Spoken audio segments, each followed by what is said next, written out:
Je fais une session spécifique débutant, mais vraiment débutant. Donc ceux qui maîtrisent l'agilité, qui ont déjà eu l'information, vous allez sûrement vous ennuyer. Donc, je vous préviens tout de suite, c'est vraiment une track débutant. Je m'appelle Sandrine Antoine et je vais vous présenter l'agilité, mais pas seulement pour les geeks.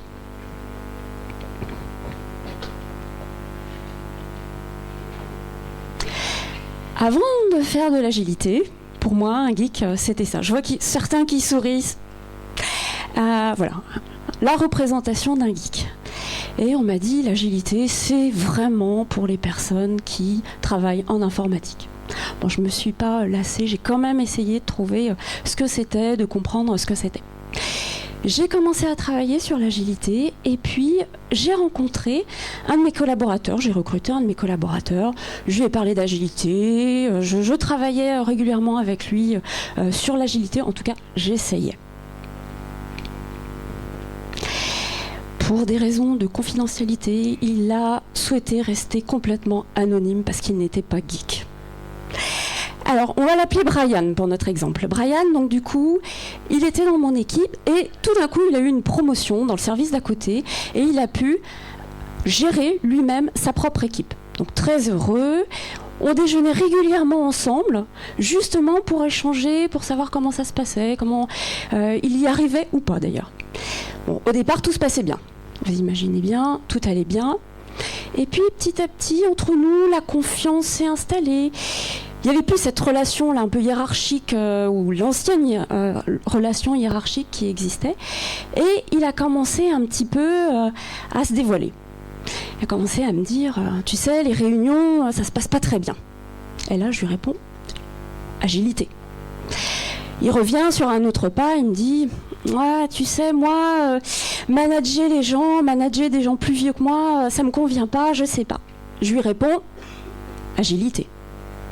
Il arrive, il me dit, oh là là là là, mon chef m'a demandé de faire une stratégie d'entreprise pour mon service, une partie de la stratégie d'entreprise pour mon service.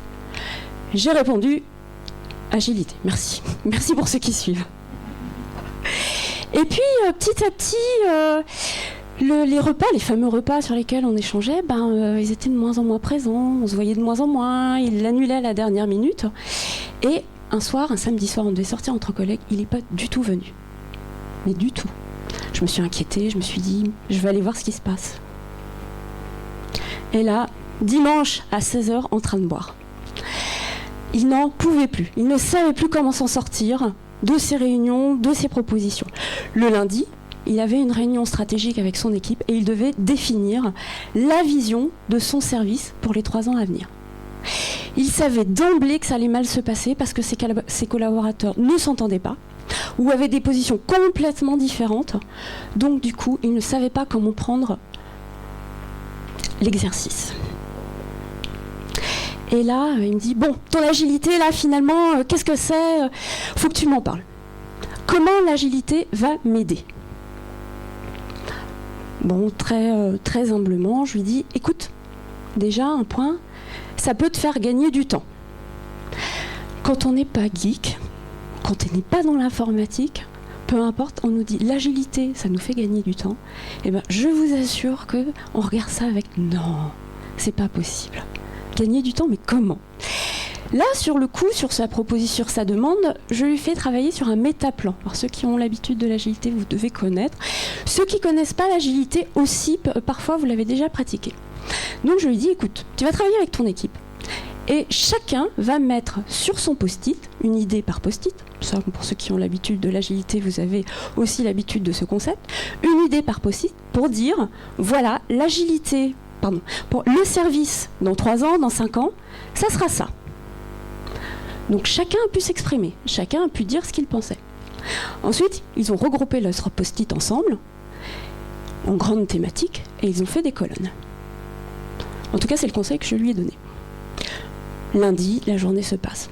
Aucun coup de fil, rien du tout, pas un texto. Je me dis, merde, il a loupé son truc, ça s'est pas bien passé, qu'est-ce qui s'est passé ? 18h, le téléphone qui sonne. Sandrine, super.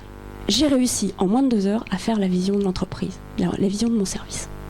Il était ravi. 2 semaines après, Bon, l'agilité est passée, il s'en souvenait plus.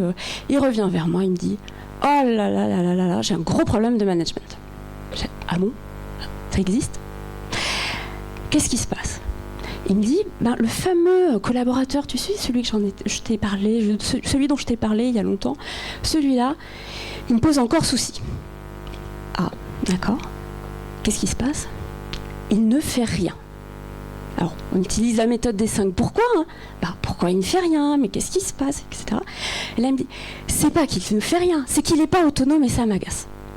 Donne-moi un exemple concret.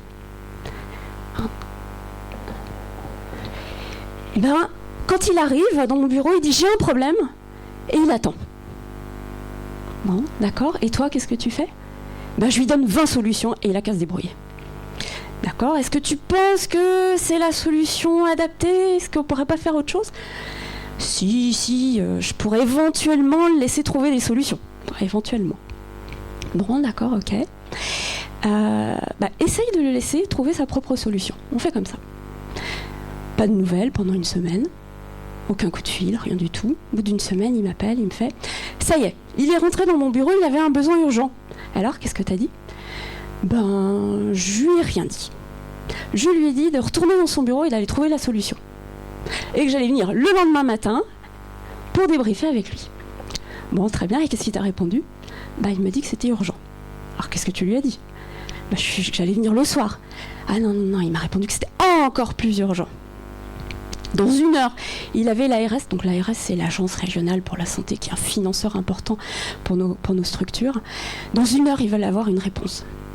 Ah, 1 heure. Et qu'est-ce que tu as fait? Je lui ai laissé aller retourner dans son bureau, je l'ai laissé réfléchir à la solution et je suis partie débriefer avec lui au bout de 20 minutes. On a fait le point et on a réussi à trouver la solution ensemble. Solution initiée par le fameux collaborateur. Donc voilà une autre solution qu'on a pu échanger sur la partie agilité, mais du coup agilité hors IT. On a continué sur plusieurs repas, alors j'ai malheureusement que 20 minutes. Je regarde Alice qui me... Et du coup, on a travaillé plusieurs sujets sur l'agilité. Tous les sujets qu'on peut traiter en informatique, du coup, alors pas détournés, mais adaptés à notre problématique du champ de la santé.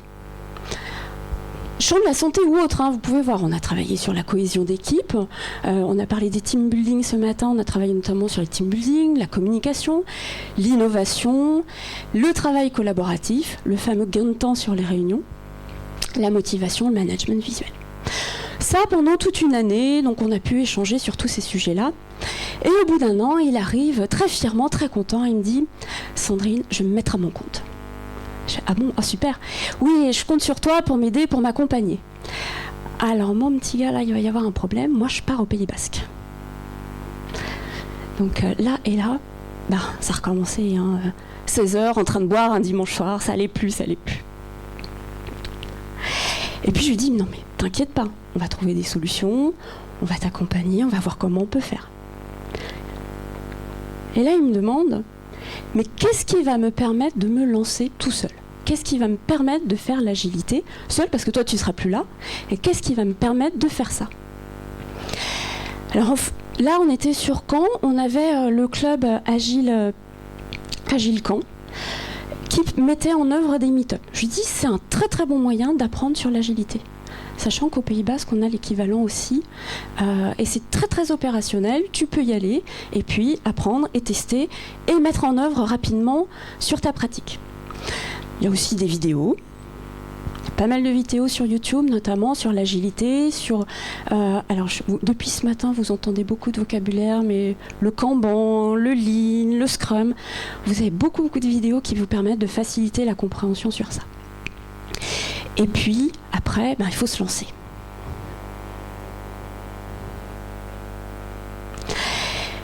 La grosse difficulté, le gros obstacle que tu vas avoir, et que j'ai eu moi quand je suis rentrée dans l'agilité, c'est qu'ils parlent tous un langage incompréhensible. Ils parlent de Scrum, ils parlent de Lean, ils parlent de Kanban, de Sprint. Alors Sprint, je savais, j'avais fait de l'athlétisme, donc c'était assez cohérent, mais bon. Et ça, c'est quand même un vocabulaire qu'il va falloir que tu apprennes petit à petit, que tu apprennes, que tu ailles aux conférences, que tu, entre guillemets, t'instruis sur ce genre de vocable. Après, tu vas voir, ça va aller beaucoup mieux. En plus, tu pourras te la péter lors des soirées, parce que tu utiliseras un vocabulaire que personne ne connaît. Un truc qui a été super compliqué pour moi, c'était le backlog. Je me suis dit, mais qu'est-ce qu'il veut dire par là ? Autre point important, autre sujet où il faut passer les barbelés, c'est les fameux outils du management agile. Alors vous avez Slack. Alors moi au début quand j'ai commencé, Slack, c'est-à-dire ah mais tu vas sur Slack et tu vas voir. Mais c'est pas plus facile les mails ? Non, c'est pas facile les mails. Donc ça a été aussi un sujet. Trello. Alors, je sais pas, c'est ceux qui connaissent, j'en vois certains qui sourient, qui ont dû rencontrer les mêmes difficultés que moi. Trello. Ah, mais tu déplies, tu plies, tu déplies. Hier, on n'a pas arrêté de me dire ça. Non, Pascal, je déplie quoi ? Je fais quoi ? Non, mais il y a une feuille à côté, tu coches, ça sera plus simple. Bon, une fois qu'on est rentré dans ces outils-là, qu'on a appris à jouer, mais vraiment bon sens du terme, à jouer avec ces outils-là, c'est vrai que ce sont des outils puissants qui nous permettent de travailler de manière efficace, surtout sur des équipes qui ne sont pas sur le même site. Là, je trouve que c'est très très intéressant. Et puis, la grande question, quand on va sur l'agilité, quand on est un peu tout seul, c'est justement comment faire seul. Comment se débrouiller sur l'agilité, comment intervenir sur l'agilité. Il existe des communautés, on l'a vu, il y a des lieux comme ici. J'aurais tendance à dire, je rejoins complètement ce que disait Aurélien ce matin, il y a une trame, il y a un fond, mais c'est aussi beaucoup de bon sens. Et je lui ai dit à mon petit Brian, bah écoute, fais-toi confiance, tout simplement, lance-toi. L'avantage de l'agilité, c'est qu'on a le droit de se tromper, donc lance-toi et essaye. Pour conclure, par rapport à cette initiation ou imprégnation de l'agilité, en tout cas pour ceux qui le découvrent, moi ça a été une vraie découverte l'agilité. Je n'étais pas du tout du monde de l'informatique, alors je suis arrivée avec mes petits talons dans les réunions alors que je voyais des baskets, des jeans, alors je me suis adaptée, hein, vous avez vu. Ça a été un autre monde, mais j'ai beaucoup appris et j'ai eu envie aussi de transmettre. En effet, des structures, elles ne sont pas toutes adaptées pour faire de l'agilité. En tout cas, c'est ce qu'on pense. Moi, ma chef ne voulait pas du tout entendre parler d'agilité, il y en avait hors de question. Mais je l'ai fait dans mon équipe, en le déployant petit à petit. Donc si j'ai un conseil, c'est passer le premier obstacle du vocable, passer le premier obstacle des mots un peu compliqués, et puis vous allez découvrir une méthode qui est vraiment avec des valeurs de l'humain. Autre conclusion, j'ai quand même appelé Brian un petit peu pour savoir s'il était d'accord pour que je parle de lui aujourd'hui. Et il m'a envoyé une petite photo de lui. Alors Brian, c'est le hipster, c'est vraiment le gars avec la barbe et tout. Ça faisait 1 an qu'on ne s'était pas vu et du coup, j'ai été un peu surprise. Voilà, je vous remercie pour votre attention et puis je suis disponible pour les questions.